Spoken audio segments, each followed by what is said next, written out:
গোটা পৃথিবীর মানুষ যদি হেদায়েত পেতে চায়, ছোট্ট সূরাটি তার জন্য যথেষ্ট। পড়েন আমার সাথে, কুল হুয়াল্লাহু আহাদ।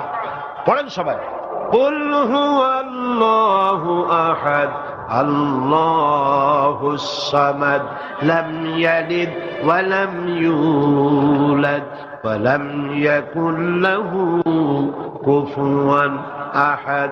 আল্লাহ পাক বলেন, হে নবী আপনি বলুন, আল্লাহ এক এবং একক, তার কোনো অংশীদার নাই, তিনি বেনিয়াজ, তিনি কাউকে জন্ম দেন নাই, তাকেও কেউ জন্ম দেয়নি। আকাশ আর জমিনে আল্লাহর সমকক্ষ কেউ নাই, কেউ নাই। তিনি এক এবং একক। তার একত্ববাদের দাওয়াত দেওয়ার জন্য অসংখ্য পয়গম্বর আল্লাহ পাক এই দুনিয়া পাঠিয়েছেন, আর সমস্ত পয়গম্বর দাওয়াত দিয়েছেন কি, লা ইলাহা ইল্লা